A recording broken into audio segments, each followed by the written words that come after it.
Good morning, AP Chemistry. So I'm now going to start in a new unit. It's solutions. So it says types of chemical reactions and solution stoichiometry. So it's going to be kind of mixing things that you already know, and hopefully a large portion of this will be a review. You've seen all of this in some format or another, but I want to make sure we go over these notes and touch on minor details that maybe could be a big point on the AP exam. So the notes look like this. Top look like that. And the very first thing that it talks about is water. Water is the common solvent. And so if you think about most things that you use in your everyday life, water is the solvent. You make Kool-Aid, you make coffee, you make tea, you make the little Gatorade packets. Everything that you dissolve, it's made for dissolving in water. They even have the hot chocolate that dissolves in water, although I do like the milk ones better. But that being said, water is a really common solvent. And it's the most common solvent, and so it's because of all these different properties of water. And so this kind of goes in the first page and talks a little bit about water and polarity and hydration and solubility and things like that. So we're going to go through some of those things. Hopefully most of it's a review for you, and it's just solidifying this knowledge. If not, you can always reach out to me if I go too fast. But properties of water: has a high specific heat, high heat of vaporization, high cohesive and adhesive forces. All of these properties contribute to life on this planet. So, and then it continues to talk about H2O. The two OH bonds are polar covalent, since oxygen has a higher electronegativity. So hopefully that makes sense. Oxygen's more electronegative than hydrogen's. The shape is bent because of the two unpaired shares of electrons on that O atom, and so therefore there's an uneven sharing, and you have that pool. Those poles are created, and it is a polar molecule. Talks a little bit more. This creates a partial charge indicated by the Greek lowercase letter delta, and on the molecule that it's on the notes, it shows you the charges. And then the unequal charge distribution makes it polar. I already said all of that. I'm just making sure I hit all the parts of the notes. Yeah, so you can read that part under properties in H2O, and if something doesn't make sense, ask me. It's essentially talking about the water molecule. Very important to understand why water is so special.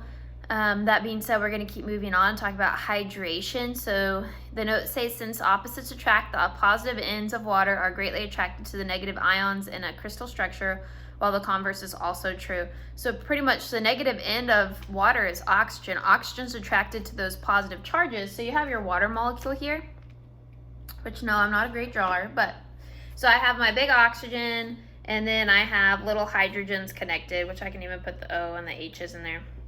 And so then this is a negative charge, and these are positive charges.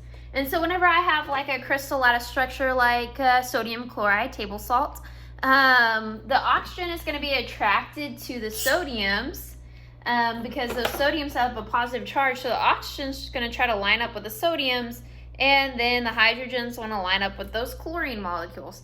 Now then, water is covalent, and so so this is the definition of hydration. That's what that's saying. And then we're moving into solubility.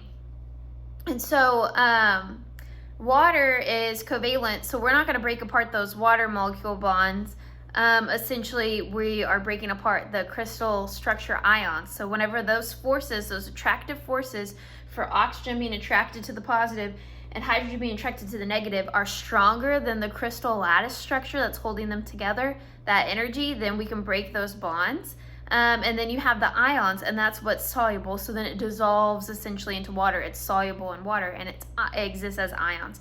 And there's some things that are partially soluble, as we learned in equilibrium solubility. And there's some things that are completely soluble. They dissociate completely in water. They break apart completely into their ions. And so this is how that's happening. So this is solubility. Let's make sure I didn't miss anything. Also note that the particles are charged ions. Oh yes, so whenever it breaks apart, so sodium chloride, when they break apart, sodium is positively charged and chlorine would be negatively charged. And so then they're going to keep their charges as they break apart. So moving on, that's the whole first page of notes. Hopefully that makes sense to you. And then we're on to page 2. It's finishing up. And so it talks about dissolving. So water can also dissolve non-ionic substances such as alcohol, sugars, among other things. And so there's this category like dissolves like. And so if something is like the other thing, so if it's polar, water can dissolve things that are polar, even if they only have slightly polar bonds. So for instance, like alcohols, they have that OH bond. And so that OH bond is going to have a slight charge. So hydrogen is going to be slightly positive while the oxygen is slightly negative. So there's a polar bond there. So because of that, water can come in and break that bond and dissolve those things. So we know that sugar dissolves because we make sweet tea all the time. And this is how it's due to that concept that like dissolves like. So polar dissolves polar, and nonpolar would dissolve nonpolar, that sort of general concept. But that is not a good explanation for the AP exam. You can't put like dissolves like. You have to actually explain what's happening, that there's those attractive and that forces from the polar bonds, and that they are able to essentially pull it in and make it dissolvable, as a way to visualize it, I guess. So I'm going to stop there, and we'll pick up with the nature of aqueous solutions in the next video.